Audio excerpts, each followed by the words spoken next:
Good afternoon, everyone. Today, we're exploring an essential aspect of process control, the systematic development of a control loop.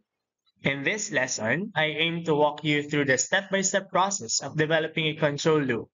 We'll highlight key considerations at each stage, from understanding the system's dynamics to implementing and fine-tuning the controller.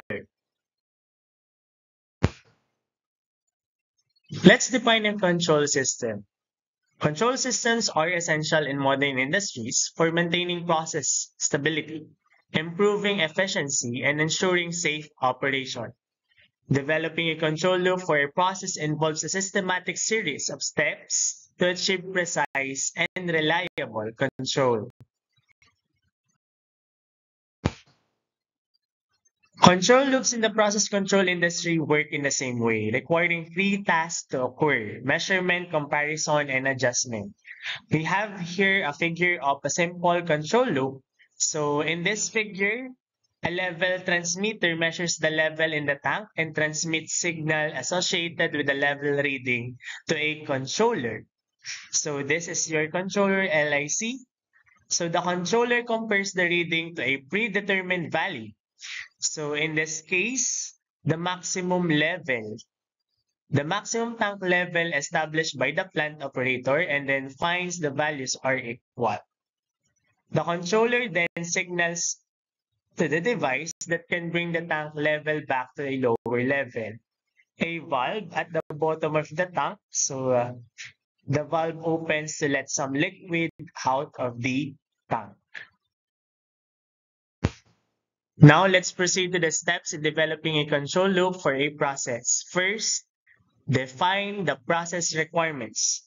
The first step is to clearly define the objectives of the process. We have the controlled variable or CV. We need to identify the process output that needs to be regulated. So example given, we have temperature, pressure, and flow rate. Another requirement is to have the set point. We need to determine the desired value of the controlled variable. So for example, if a process temperature needs to be kept within 5 degrees Celsius of 100 degrees Celsius, then the set point is 100 degrees Celsius. A temperature sensor can be used to help maintain the temperature at that set point. Another requirement is to determine the constraints. We need to specify operating limits, safety margins, and process boundaries. Aside from that, we need to determine the performance criteria.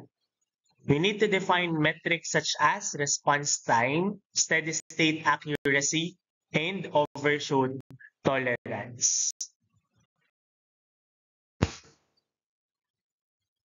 Step number 2 is to identify the controlled and manipulated variables.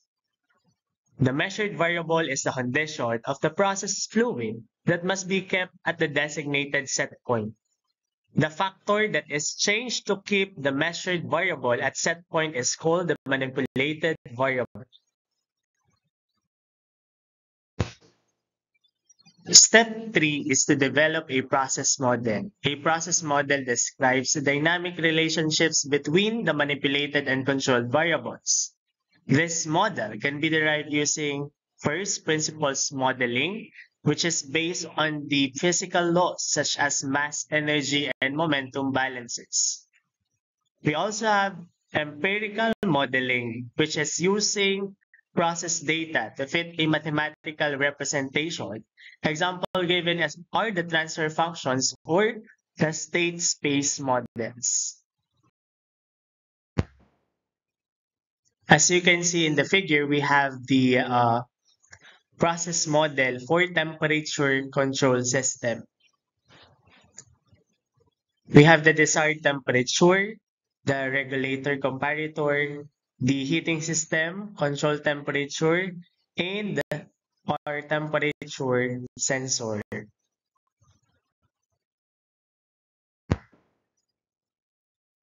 On the fourth step, we need to choose a control strategy. We need to select an appropriate control strategy based on process requirements and dynamics. It can be open loop control, wherein no feedback, suitable for predictable and stable processes. On the other hand, we have closed loop control, which employs feedback to adjust the MV based on the controlled variable deviations from the set point.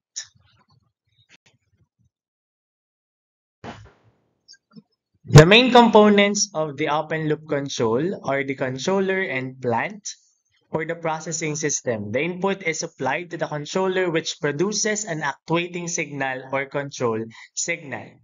This actuating signal is applied to the plant or processing system, which is to be controlled.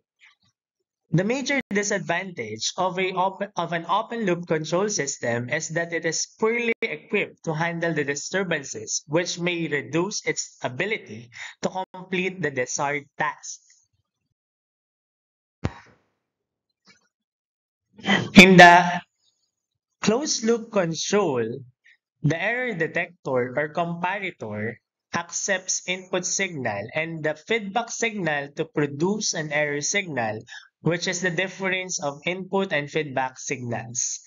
So the feedback signal is a sample of the output of the overall system. Now, the error signal is applied to the controller to produce an actuating signal which controls the plant or processing system to produce the desired results.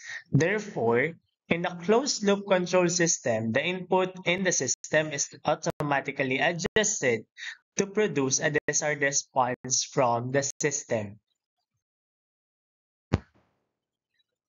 Step number 5, design and tune the controller. By definition, controller design is to develop a control algorithm that aligns with the chosen strategy. On the other hand, parameter tuning is to adjust parameters, example given gain, integral time, derivative time to optimize the performance. We have here an example. So the following examples help to illustrate the purpose of setting the controller gain to a different values. So controllers may be tuned to help match the valve to the process.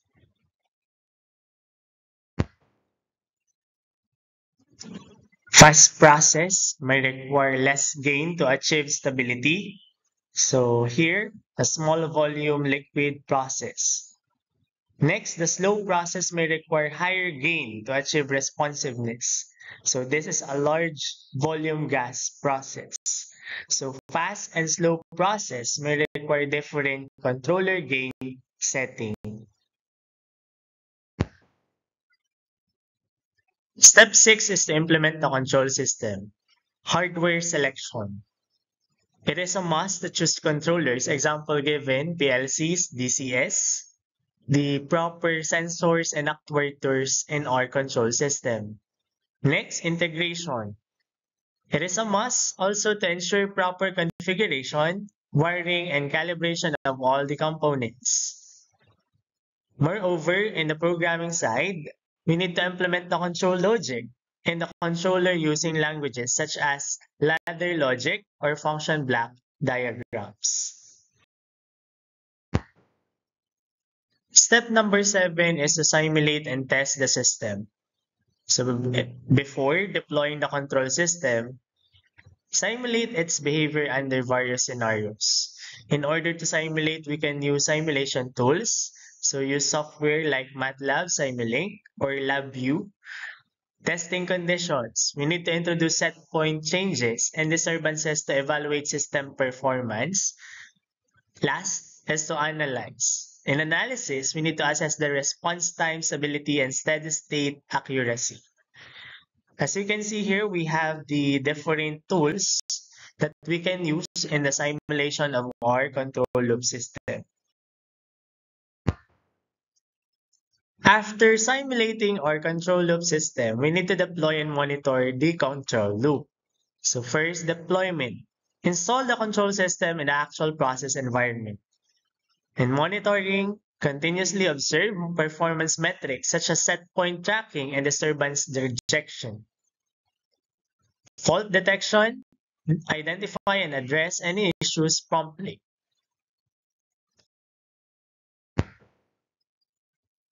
On the last step in developing a control loop for a process, you need to optimize and maintain the control system. Regularly assess control loop performance, adjust controller parameters to accommodate changes in the process dynamics, ensure sensors, actuators, and the controllers are in optimal condition.